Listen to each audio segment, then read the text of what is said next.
Hello, everybody. Welcome to the Rotoworld Football Show. I am Patrick Daugherty, joined by Denny Carter on Tuesday, April Fools 2025.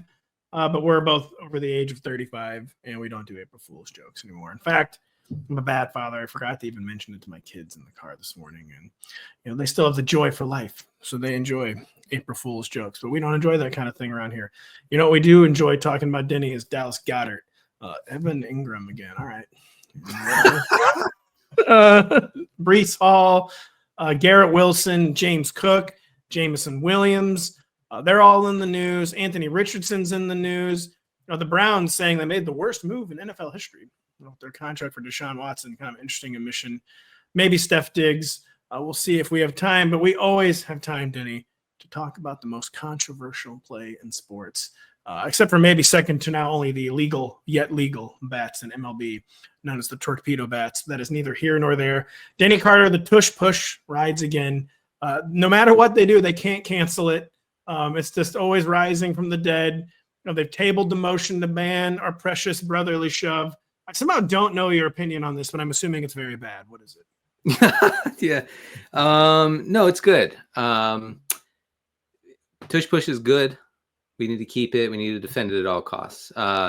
It's a hack of the game. The Eagles found a way by getting a quarterback who can bench press a house, who can leg press a house. They can easily convert any 4th and 1. Now, teams are mad about this, including the Packers, who got completely pwned by the tush-push in the playoffs, and so they're mad. They're saying, "Oh no, we need to ban this play." It was on the news here is that NFL owners tabled the issue of the banning of the tush-push on Tuesday for another day. We'll discuss another day. Apparently, up to 16 NFL owners were ready to vote against it. So it's a close one here. I do want to say though, Pat, I think the tush-push opponents are being disingenuous because their main concern here supposedly are injuries, right? We got to protect the players. They're concerned about Sean McDermott, by the way. He is the second biggest quarterback of all time. He's concerned about injuries on the tush-push. Here's a stat though. NFL internal data shows that there were 0.0 injuries on tush-push plays in 2024. There was not one. There wasn't one injury. So what are you talking about? Brian Gutekunst, the GM for the Packers, Gutekunst? He said, thank you. I was waiting for that. He said in a recent interview about the banning of the tush-push, he said, we are concerned about the risk of, quote, catastrophic injuries related to the tush-push. What are you talking about, Brian? There's nothing going on. Nobody's getting hurt. It's the safest play in football. It seems a bit dramatic, Brian. My two thoughts on the tush-push, and I mean this first one very earnestly. It's the kind of thing you and I would say ironically a lot of times, but for teams facing the tush-push, I don't know, maybe just stop it. Just stop. Never thought about that. Because the thing about the tush-push that you hear most often is it's an unstoppable play. It's a free first down. It's a guaranteed first down, except for every team but the Eagles. You mentioned Josh Allen. He tried to tush-push 3 times during the playoffs and just got annihilated. Every single time and got stopped. Yeah, I mean, but you have to remember though, the other teams don't commit like the Eagles do. Okay, the Eagles have somebody who's willing to get in there and not to be graphic, but to actually push the tush, right? And no one is willing to push Josh Allen's tush, and that matters a lot here. Yeah, the Eagles too. I mean, let's not give the Eagles a total free pass. They've kind of made it their entire personality. I don't know about that. Hey, I don't know if you heard we got this crazy play. Ever think about stopping it? And they're all no, we're just trying to get it banned. And so I kind of not a fan of either side here. But you're banning the tush-push, free country much? I thought we were a free country. Yeah, I mean, I don't see it in the Constitution where the tush-push is banned. So let's do it. I would simply stop the tush-push. I would also just simply stop the nervous breakdown on the kickoffs. All right. Oh, a 35-yard touchback. Listen, man. I love fantasy points, but what happened to the game I love? Seriously, the 35-yard line? Is this a joke? And there's all sorts of formation-related issues now with the new kickoff thing. It's wild. I was on news this morning, and I actually pulled up a couple articles, and I'm like, okay, I'm gonna grind this stuff until I understand the kickoff stuff. And I can report to you, I still don't really get it. I still don't really understand all of all of the aspects of it, except for, like you said, the 35-yard line, which means that we're going to see a 300% increase in kickoff returns this year. And you're already at the 30. And if you take the touchback, the guy's already in field goal range almost in the modern NFL. The whole thing, just relax. Like the kickoffs are not that important. Like it was honestly totally fine when there were no kickoffs. It was just like, all right, kind of knew you didn't have to watch the play. Like, I'll go to the bathroom real quick. Yeah, right. I'll check on the other game real quick. I'll send Denny and Kyle 9 different texts about something. I don't have to watch this play. What we do have to do, Denny, is talk about actual football. No more rules talk. Oh, by the way, they also fixed overtime finally. It took the NFL 100 years to decide maybe both teams should be allowed to touch the ball in overtime. Did they pass that rule? They have passed this one. You can finally, there's going to be 1,000% increase in ties from coaches like Pete Carroll and Mike Tomlin. They fixed regular season overtime. Both teams are not guaranteed the ball. Denny, the Eagles are not guaranteed to retain Dallas Goedert. He's been bandied about as a trade candidate for a little while now. He's always been better in theory than practice and fantasy. Dallas Goedert's been the tight end 9 of 14 straight years in the NFL. Yeah. At least preseason tight end 9, I should say. Comes in, seems like he's going to be a PPR scam. Then it's always a narrower than expected target tree. He's got 2 alphas ahead of him. It's a run-first offense. It just typically we like guys in elite offenses. That almost always translates to fantasy production, even if you're the number 2 or 3 weapon. Just has not really worked out for Dallas Goedert, though, the past few seasons, even as the Eagles have won a Super Bowl. Do we want him traded? Where might we want him traded? Is the whole thing kind of moot because Dallas Goedert really spends a lot of time on the injured list. Yeah, I was going to say tight end 9 in overall fantasy points every single year since 1992, but also probably like tight end 3 in points per game. Like, no, even there he disappoints most of the time, to be honest. Yeah. Well, look, last year, only George Kittle among tight ends had a higher EPA per target. He's regularly in the top 5 in yards per route run, including last year. He's super efficient and he's really good after the catch. He's good after the catch as almost any tight end, except for Kittle, of course, who's just a different animal. But I will say Goddard, I think, would be tremendous on another team that doesn't have 2 great receivers in front of him. So get him. I don't know. I'd get him even to a bad team with a check down quarterback. I don't even even the Texans. Friggin', sorry. Anywhere where AJ Brown and Devontae Smith are not devouring targets and a high, pass volume offense would be awesome too. Dallas Goedert, this wouldn't happen. They've way too much money allocated to skill players. With the Bengals, he would just absolutely wreck with Mr. Joe Burrow. Scanning through the teams, the Texans would be a very good fit, but they've got Dalton Schultz kind of real paid still for 2025, if you can believe it. Honestly, the Chiefs wouldn't be a bad fit.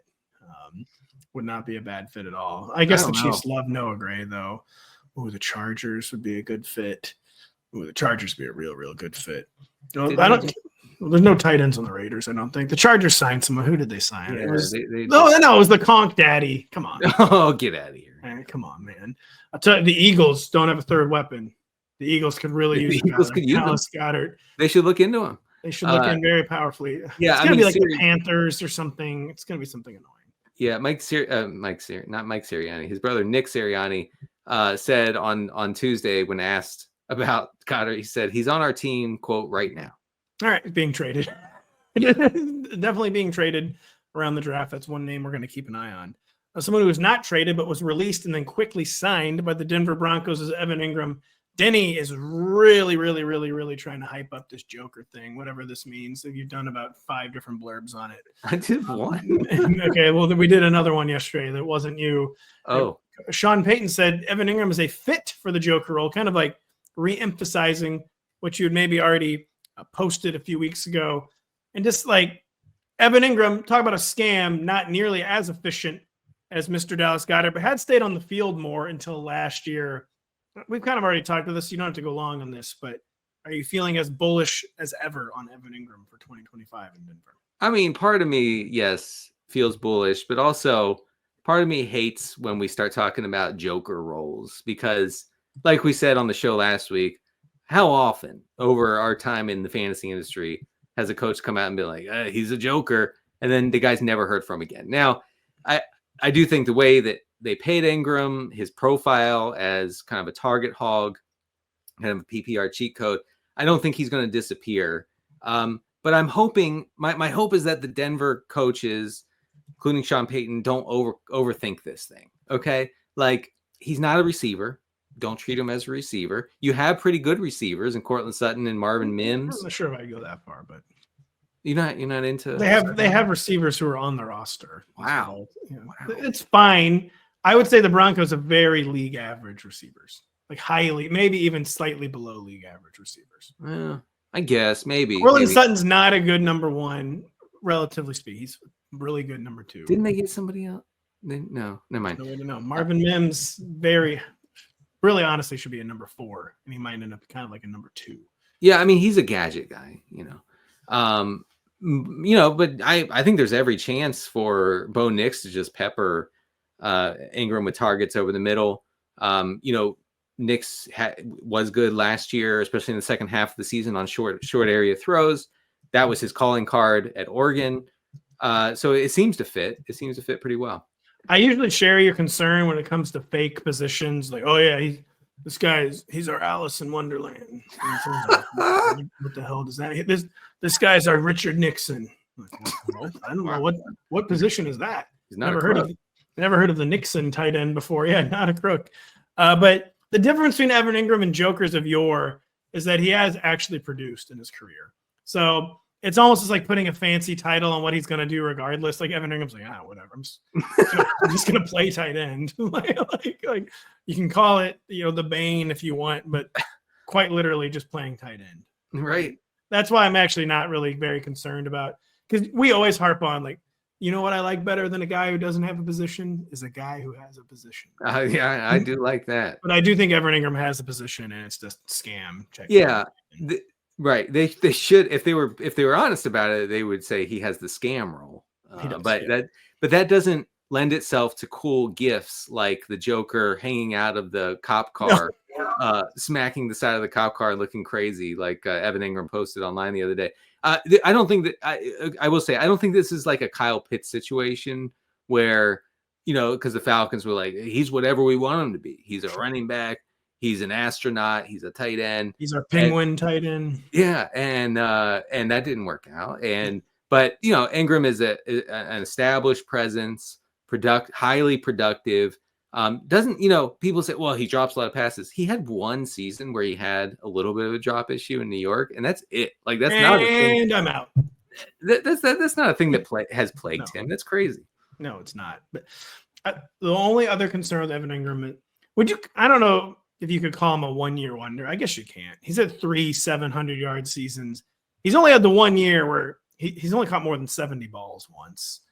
It was, of course, 114. No, he's caught more than 70 twice. He caught 73 in 2022, then 114. I think that's the most all time ever for a tight end. No, I think he was almost going to set it. It was either close or he was within striking distance. Okay. So the track record maybe not quite as long as people assume. He is 30. He is coming off major injury, but a guy who has a good enough track record of production being targeted by someone like Sean Payton, I will probably be getting. Evan Engram's going to fall. No one's going to want the 30-year-old tight end. I will probably be drafting a lot of Evan Engram. We'll see in week 3 or 4 whether or not I regret it. I tell you what I would have regretted was I was thinking about doing a Richard Nixon impression. I think it's a better idea to take a short break. We will be right back after this. The free NBC Sports Now channel is your home for NFL Draft Month with more than 100 hours of draft programming throughout April. Daily draft coverage includes PFT Live, The Dan Patrick Show, Chris Sims Unbuttoned, and Fantasy Football Happy Hour. Plus, tune in for NFL Draft Ranking specials with Connor Rogers and updated mock drafts premiering every Tuesday at 7 p.m. Eastern. For more information, go to NBCSports.com/now. And I was weirdly breathless during that. I ran out of breath at the beginning of the promo. Sometimes I basically pass out at the end of the promo. Yeah, I know, but that's what people don't see or hear is when we actually have to text your wife to come revive you after the ad read. It's awkward, but you get it done. My wife would have maybe had to come revive me if I could not have gotten my internet to work. We were having some technical difficulties before the show, and I almost passed out in what is, quote, a red rage. Never seen Daddy turn redder. Yeah, you were a little bit red when you logged on. I was a little bit red. Guess who's a little bit red? Breece Hall, hearing about his role in 2025. I titled this one Giga Yikes. You did. Jets coach Aaron Glenn said Breece Hall is, quote, in a good place, but also, quote, we have 3 running backs on this team, and we're going to utilize them as much as possible. Denny, as Breece Hall's fantasy moment is kind of come and gone. I was saying before the show, he had back-to-back disappointing seasons. You set the record straight on that, where he started out 2023 kind of disappointing coming back from injury, closed extremely strong, but then just did not build on it in 2024. You would like to think we could give him a free pass, chaotic offense, the Aaron Rodgers, Hindenburg going down in flames, but not a great sign that they drafted 2 running backs last year. Even worse sign that both Isaiah Davis and Braylon Allen managed to make their way on the field. Now you have a new coaching staff who has no loyalty to any of these guys, and it's just kind of talking all 3 of them up, not as if they're interchangeable, but as if they're all going to be part of the backfield. Are we really concerned about this, Denny, or is it the kind of thing where we go, I don't know, man, Aaron Glenn had a microphone put in his face on March 31st and had to say something. Where do you fall on this? It could very well be that. Some are asking, is Breece Hall a Tim Boyle merchant? And because Tim Boyle was the only guy to get him going PPR-wise at the end of 2023. Very grim. Very grim. I think Tim Boyle has a bad rap, and I feel bad for him. But you're not even kidding. You are literally the only one who thinks that. I know, but he could easily be like the Steelers starter right now. No. Tim Boyle honestly stays up for days at a time watching Mason Rudolph film, wishing he could be Mason Rudolph. So you are literally the only person in the entire United States. He played for the Giants. He stepped in and was easily the best Giants quarterback since Jeff Hostetler last year. Anyways, continue. Anyway, Breece Hall. Okay, so let's look at his competition. You have Braylon Allen, big guy. Where's number 0, which is hideous and awful and a crime against humanity. And then Isaiah Davis. So Braylon Allen gets on the field last year, really eats into Breece Hall's playing time early on. He's bad. And I don't really know how else to say it. I mean, none of my spreadsheets are saying good things about our guy Braylon Allen. Only DeAndre Swift had a worse rush yards over expected last year. Wow. If you look at Pro Football Focus's elusive rating, which, Breece Hall wasn't great in that, but he was way better than Braylon Allen. Allen was 49th out of 56 qualifying running backs, basically like Ezekiel Elliott territory last year. So he's not, he's not making people miss. He's not creating yards on his own at all. He's a big dude. Awful as a pass catcher in every metric. So then you look at Isaiah Davis. It's a different sort of story. Isaiah Davis was actually pretty good. He only played in 7 games last year. So, keep that in mind. But he was second among all running backs with at least 30 carries and rush yards after contact, per attempt. So, efficient with his touches. He was decent as a pass catcher. I think Isaiah Davis is the main competition for Breece Hall here. Braylon Allen, man, I mean, he's like, he's a football guy, and coaches like that. But as far as performance goes, I just don't see it. So, but you still dodged the main question. How concerned are you about Breece Hall in general? Aaron Glenn, coming from a Lions system, very comfortable using 2 running backs. And also, a Jets team that is not going to be able to wholesale replicate that Lions offense. They're probably going to be more reliant on the run, which could benefit Breece Hall, obviously. But it's very hard to believe it won't be at least a 2-man backfield. I do sort of fear they might actually follow through on their 3-man backfield threats. So instead of talking about who the competition is, talk about, are you concerned? I am. And it's not just because of that comment from Aaron Glenn. It's because of Justin Fields. Justin Fields is a hyper-mobile, great running quarterback. And those type of quarterbacks, they're not reading all that. They're not checking down to a running back. They're not doing the Tim Boyle thing. And that hurts. That hurts Breece Hall PPR wise. So if he splits the backfield role and he's not getting a lot of checkdowns, that, you know, those are two major strikes. I would be interested in Breece Hall at some price, at some ADP. I'm not sure where that falls yet, but I'm guessing it has not fallen that far yet. Breece Hall is still 2 months shy of his 24th birthday. So that is one thing really working in his favor. Came into the league very young, has been productive, just not as productive as expected. But my main concern with Breece, he's becoming what I call an alibi guy. Like every year we have some pretty good explanation for why he didn't produce more. But, you know, guys who don't need alibis are the ones that just produce regardless of their situation. And one of it was injury. So you can't really, that happens to almost every NFL running back. But it just seems like now we're always explaining why Breece didn't do this, but here's why he will now. Now we're explaining why he might not. So just even beyond the competition, even beyond the coach comments, 3 years, even if you're not 24 yet, it's kind of a long time not to live up to expectations. And my faith is wavering majorly in Breece Hall. Yeah, I would not reach for him at all. And in fact, you know, when you have these sort of uncertain backfields, you can get a lot of value for a guy like Isaiah Davis, or, you know, I'm not going to completely count out Braylon Allen. Maybe they just use him as a battering ram and really like his running style. And I look completely silly in early April talking about how bad he is. If I told you Breece Hall, 3rd round pick, how would you feel about that? Yeah, that's where I would start. You know, I think that's where he's going. Currently, his ADP. There's ADPs because people are drafting hundreds of teams. Like Mr. Patrick Crane is. I went on a show last Friday. Check it out. Breece Hall, 26th overall right now. It feels kind of high to me. I'm not sure I could really. Yeah, but 26th. That's probably a little high for me. RB11. What'd you say? RB11. RB11. Yes. RB11.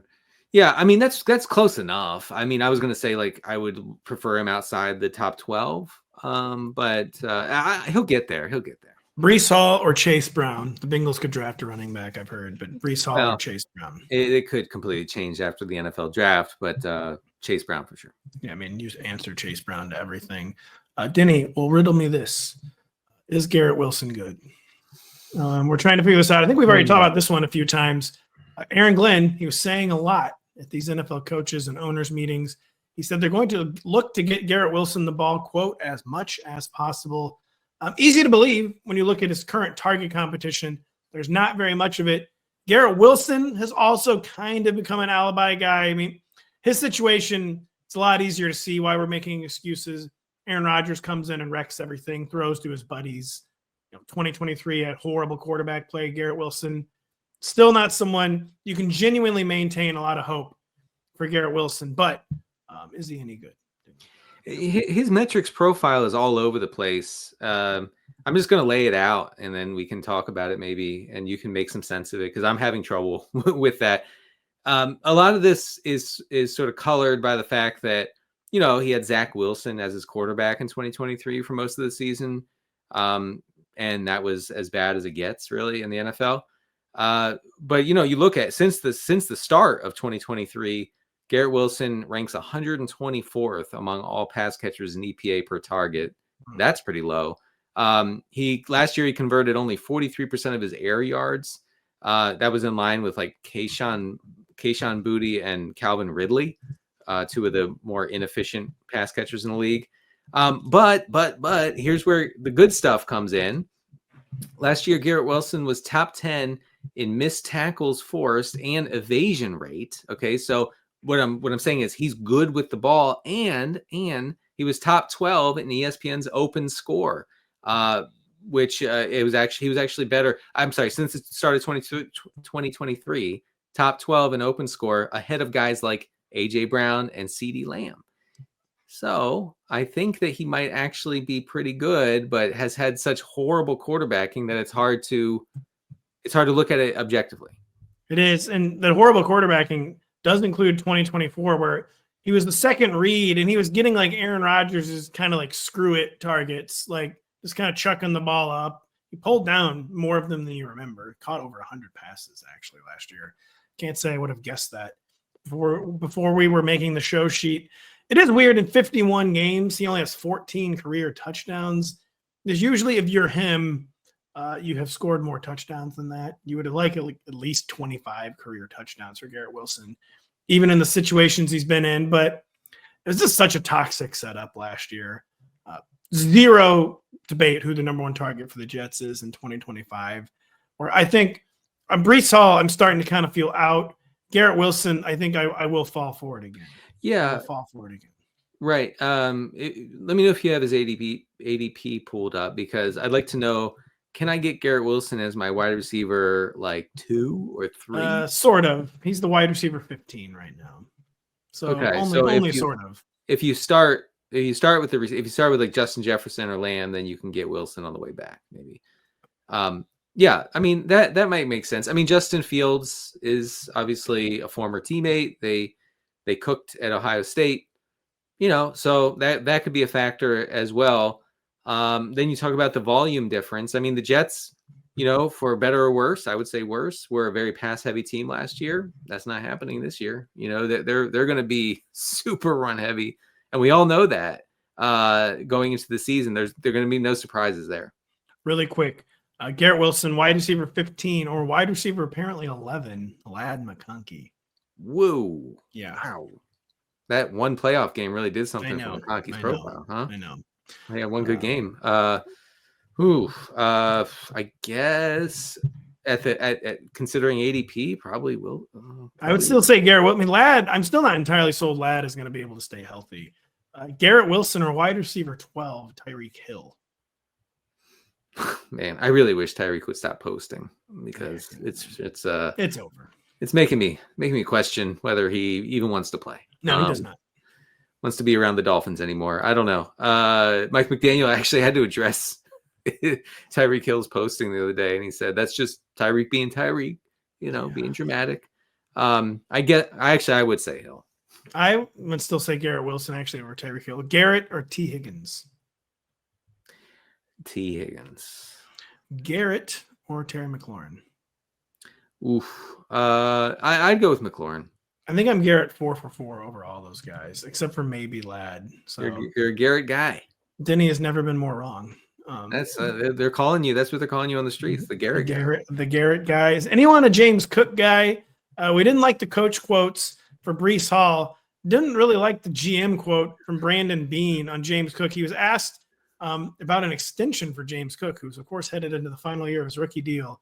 And Brandon Beane said he did not see getting something done anytime soon. And just kind of a weird way. He could have much more diplomatically said that. And, the Bills feel like they can never fully commit to James Cook, even though they did commit to him more last year. And he was really, really good. But it's not a very diplomatic comment from Brandon Beane. Are we concerned about James Cook? Or, again, it's March. They have to say stuff. Maybe contract talks are kind of acrimonious right now, but they'll get it figured out. How do you feel about James Cook's future in light of that comment? I think it'll be fine, and probably. I think this is just a thing where, they're not going to talk about the contract now, especially with running backs. Those contract talks, it's just different than it is for like a quarterback, right? Where they're always thinking about and talking about quarterback extensions and contracts, especially with running a not elite running back like James Cook. But you're talking about a guy last year who was 16th in rushing yards overall. He had almost 1,300 total yards for the Bills. Not really used much as a pass catcher, by the way, under 300 yards through the air.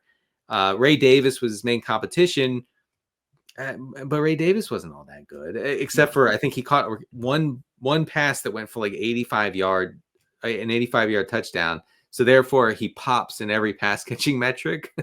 But besides that, if you take away the good play, he was not great. No, I'll be honest.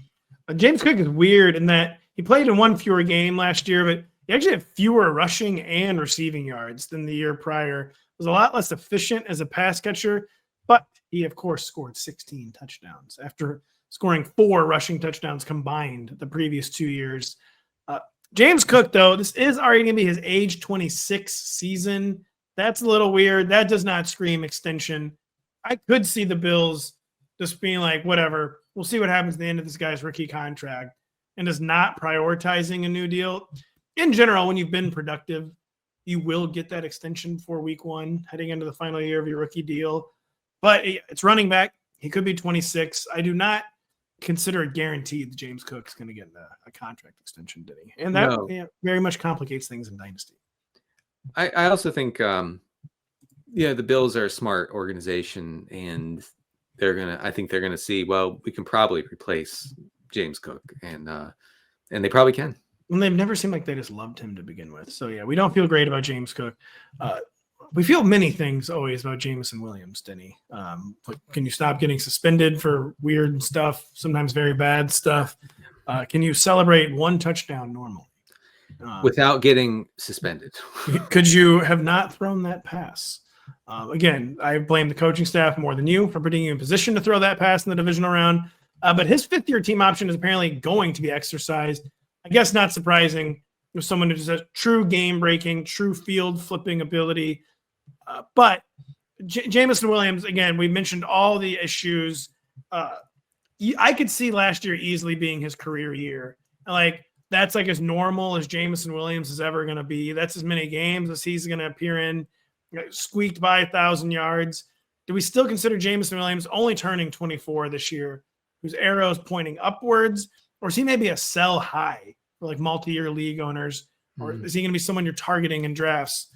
This year, his ADP is wide receiver 22. I think if you're looking to get out from under him in Dynasty, then it's probably related to off the field stuff, and then the touchdown celebrations, which his team actually has to stop him from doing, so they don't get penalized every time they score a Jameson Williams touchdown. But last year was really good in every regard. His yards per route run jumped to over 2 after being very low his first couple of years. Importantly, his average depth of target went from 19 as a rookie to 16 in his second year to 11 last year. And that's, important for fantasy purposes, because that means he wasn't just seeing Jared Goff just chucking it downfield to him. He actually saw intermediate looks, some design stuff underneath or bubble screens. That helps. That really helps. Does and help. And he still averaged over 17 yards per catch, which pretty rarefied air. Absolutely. Yeah. He was also used in the slot on 35% of his routes, which is a higher rate than I would have thought. So he's being moved around. They're not just putting him on the outside and saying, "Hey, buddy, good luck getting open." I would struggle, though, honestly, to say he's a sell high. I think he can actually get better. I think he's probably a sell high. He's such a just unpredictable personality is the one. And Ben Johnson is gone. That I'm always saying Ben Johnson might just be stealing valor from Dan Campbell, but the OC's gone. It seemed like it took almost an organizational wide effort to have Jamison Williams on the field for 15 games last year. He seems so determined to mess it up sometimes. Where I do think I would probably sell kind of not. It can be a real galaxy brain. Oh, this guy is only turning 24 and just had a breakout year. I'm going to sell high. But it does sort of seem like this guy is never going to be more valuable than he is right now. But this would be a very risky sell high because he's right in the middle of his prime. He's the kind of game breaker that you spend several years sometimes trying to find in Dynasty. It just seems like it's just going to be a frustrating journey with Jamison Williams. And I think I would be willing to gamble that was his career year. Right. Frustrating, I think, is probably in the cards. The highs will be very high, I think, and the lows, of course, low. I just one more thing on Jamison Williams before we move on.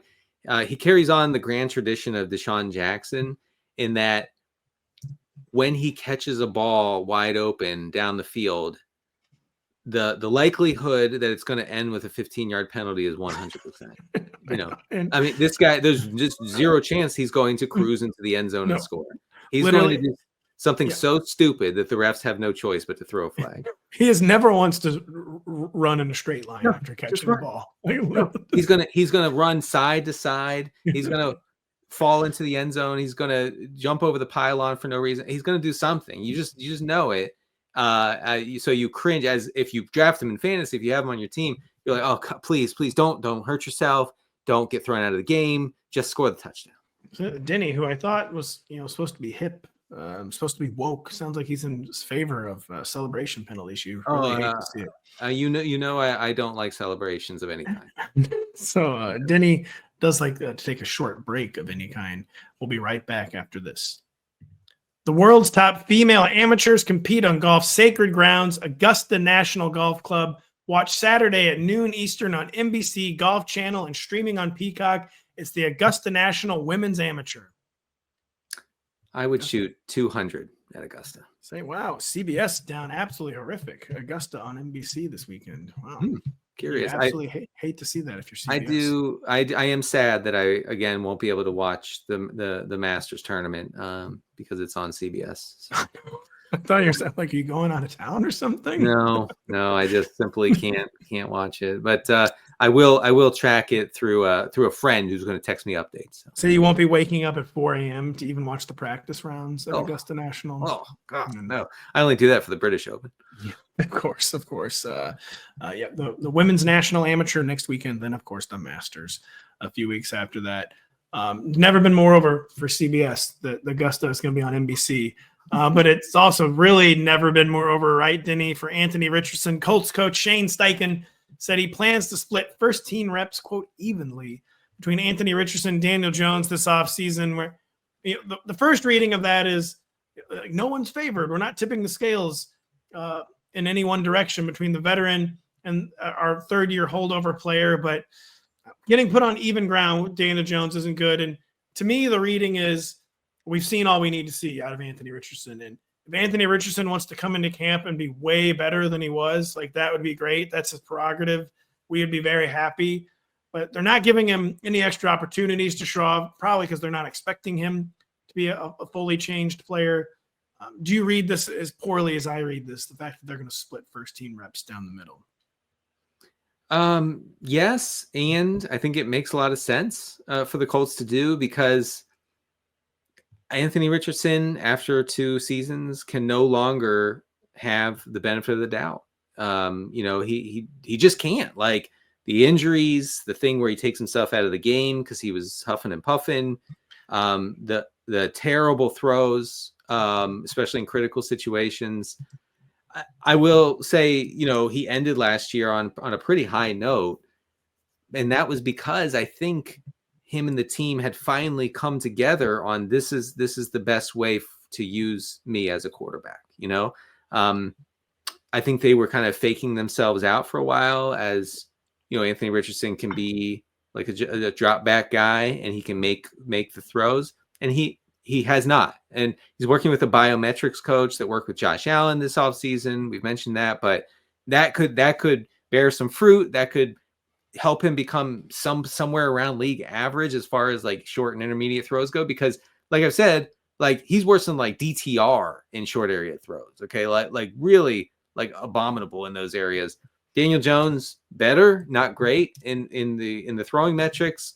But I think Daniel Jones should have every shot to start week 1. I'm not sure if I would say that, but they're definitely, that's how they're proceeding. And what this tells me is that the team has given up on Anthony Richardson, just improving through like the normal course of like young career progress, basically. Like they don't think, they're clearly not harboring any secret optimism that he's going to show up and be a different player. And, no. So that's one major takeaway. And the other major takeaway is that he really needs like this mechanics overhaul to pan out. And if the mechanics overhaul somehow pans out, it was an important year. A lot of negative things happened for Anthony Richardson last year. One important positive thing that did happen is he did learn, seem like, how to stay healthier while taking big hits. So maybe he could be more of that true dual threat that he just really needs to be a difference-making quarterback. If he could couple that improved like durability with at least some sort of improved throwing motion, Daniel Jones is really not that big of a mountain to summit. Like he could win this competition. He's clearly the underdog at this point. And yet that's my main takeaway is that they're probably open to, if Anthony Richardson comes to lights up camp, maybe they will start getting excited again. But they're not counting on anything. They're counting on if this narrative is going to change, it's going to be with exceptional, unforeseen improvement. They're not banking on it's his third year in the league. Obviously, he's going to be better. Everyone gets a little bit better each year. They're not counting on that. Yeah, I mean, I was just looking just now at his metrics from last year because that's the best research is during a podcast. There's a certain urgency to it that really sharpens how you approach it. But his adjusted yards per attempt went from 7.5 as a rookie, which is not terrible, to 5 last year, and that is terrible, folks. I could see a situation where Daniel Jones is the nominal starter and they rotate Anthony Richardson in mostly as a rusher, because he is a really good rusher. He's like a powerful guy. He breaks tackles. He's basically unstoppable near the goal line. Yes. Now that would destroy fantasy value for both guys, because you couldn't start either one in that case. And it would also impact, I think, Jonathan Taylor in that situation. Say real quick, Anthony Richardson is currently, whatever he's being drafted as is not showing up on the first page of ADP, so that's not good for old Anthony Richardson.